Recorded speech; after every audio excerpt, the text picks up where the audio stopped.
Hi, this is Wiz. Welcome to my channel and welcome to one of the last videos of the Audi A4. This is a follow-up video to the last one where I was talking about the things I do appreciate about this car, and today we're gonna concentrate more about the few things that I didn't really like. Today is a rainy day, so it's a good day for driving. Let's drive the car and talk about that.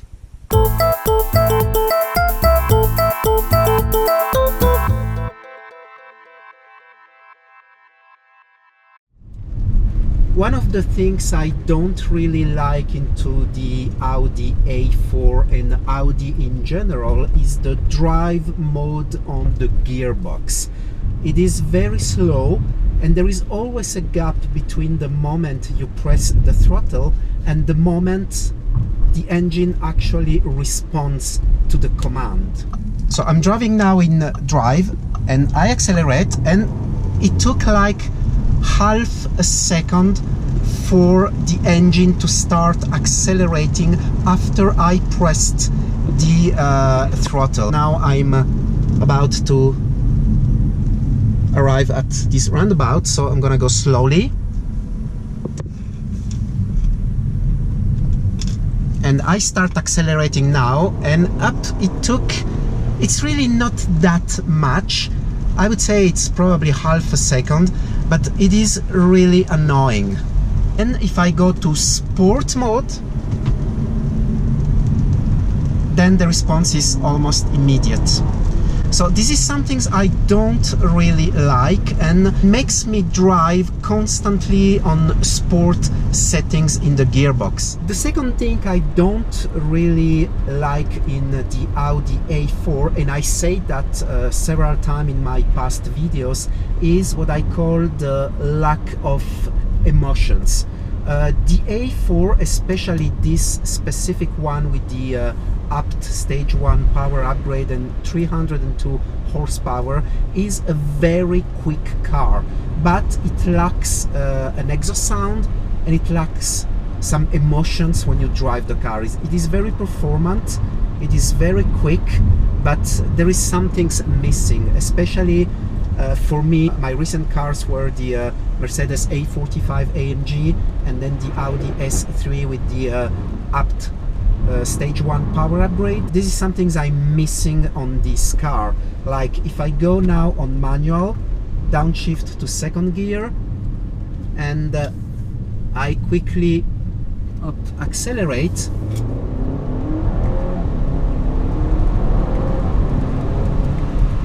so I'm very quick to get to very high speeds, but there is no exhaust sport noise, I would say, and it is too linear. Of course, I could solve this very little issue by having a sport exhaust on this car, but that would cost me a lot of money and just bring some noise to the car, but the lack of sensation would probably remain. Another thing that frustrates me a little bit on this car is the fuel consumption. I've been always surprised since the very first days I start driving this car about the fuel consumption. And if we have a look right now, so this is the long-term fuel consumption. As you can see, since the last time I reset the system, I've driven 11,000 kilometers and I have an average fuel consumption of 10.4 liters per 100 kilometers.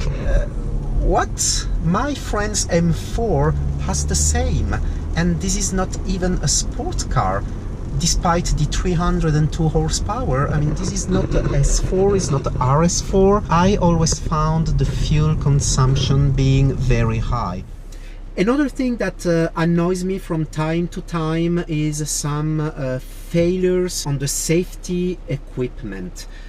namely the rear radar. So there are two radar, as I explained on my last video, on the rear bumper, and the idea of them is to detect when you go in reverse, when you exit a parking place, is to detect if a car is coming on each side, and to give you a warning on the central screen, and then if you don't react, the car would brake itself and stops to avoid any potential collision. So on paper this is really an awesome feature, and I have to say that I like it a lot, and in a couple of occasions it probably prevent a collision. So let's try now to simulate a specific case where the system is thinking that I'm going to hit some things and is gonna brake the car without no valid reasons. So I'm gonna go to the usual place where I like to park my car, and let's see if the system will react in that weird way. I'm gonna park to this place over here. You can see there is a pillar, but the pillar is actually, it will be on my right side when I'm going to park the car in reverse, and if it does the same issues that I am currently having, is gonna tell me that there is an obstacle on the opposite side, on the left side actually. So let's try to park the car and see if this is going to happen today. I go in reverse, and of course I'm gonna be parking the car slowly and carefully. It just happened. So you could notice that the system is was telling me actually that there was an obstacle on the actually right side. I was wrong before. Let's do something. So let's go out of the car, let's go on parking, and let's analyze the situation. So as you can see, the pillar is on my left side and not right side. As I said before, I was wrong. So the pillar is on my left side, and if we go around the car, we can see that there is absolutely no obstacle on this side. The only obstacle would be this other pillar, which is close to the next parking place, and I'm trying to park on this one. The system detects something's on this side of the car, on the right side of the car, and decided to give me first a warning and then brake and stop the car. So let's try to do it again. We can see, and we saw it right before, that my obstacle would be on my left side, and there is absolutely nothing on my right side. So let's try to park the car again.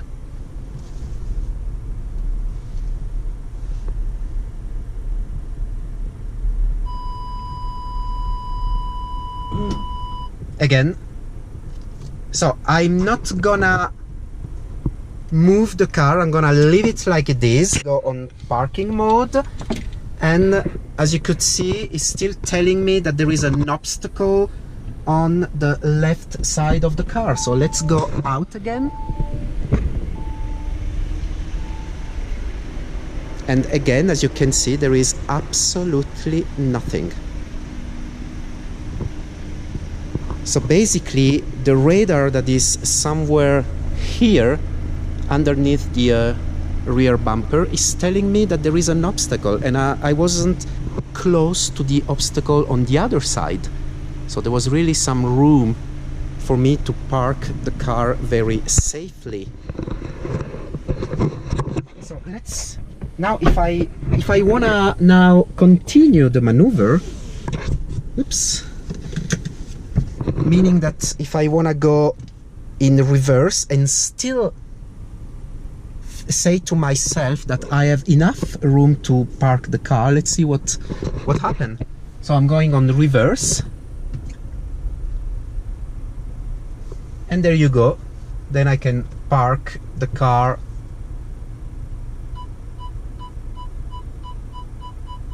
there's a thunderstorm outside, so it's better to remain here for the next little annoying thing on the Audi A4, and it concerns the keyless system. So the idea of the keyless system in the Audi and in every other brands is that you don't need to use the key to enter to your car, so you can lock and unlock the car by simply touching here. I want to simply open the door with the door handle.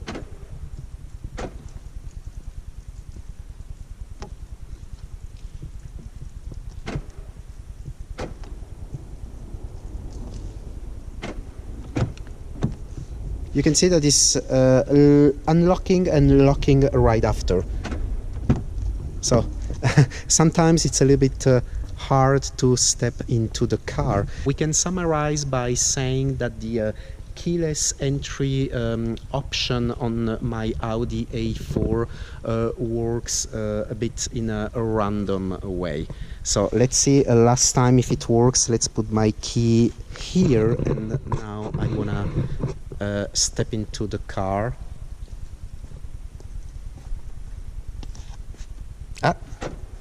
Oh yes, it works, but no, actually it's locking or unlocking the car randomly. So now the car is unlocked. Okay. One last very tiny thing that annoys me in this car is the rear view camera.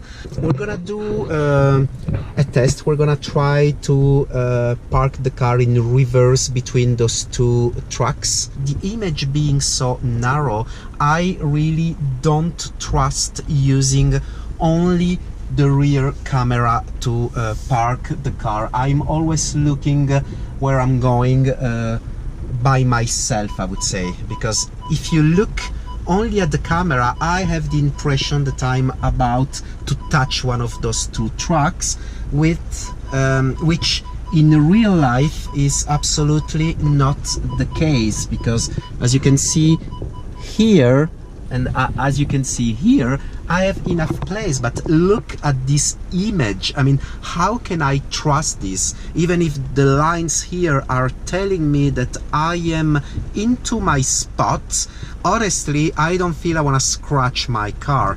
I would have thought that you could actually hide this part, because I see here a little sign that means I can have more options. But if I press, then I get options about the system, but I don't get any option about how to hide this part. So meaning that again, I can park my car easily, but I wouldn't really trust the camera, because the image on the camera is way too narrow. So there you go. I was able to park the car between those two trucks. Okay, it is not the largest place in the world, but still I've been able to do it. But I would never do that by trusting only that rear view camera. So there you go. In this video I showed you the few little things I don't really like into the Audi A4. Nothing to be really worried about, or maybe that rear radar thing that is really annoying. But other than that, I mean, those are things that you can easily live with when you have this car. Would I buy again this Audi A4? Absolutely yes. I really enjoyed every ride in this car. I'm just selling it because I'm getting the S5 Sportback, which for me is the ultimate level of awesomeness according to what I can buy myself. Please give a thumb up if you enjoyed this video. Stay tuned for some nice content. If everything goes well, next week I'm gonna have a very interesting car for at least 1 week, so expect some nice videos about that car. Subscribe for more content. Don't forget to follow me on Instagram, where you get what is happening before everywhere else. And thanks for watching, and I'll see you on the next video. Bye bye.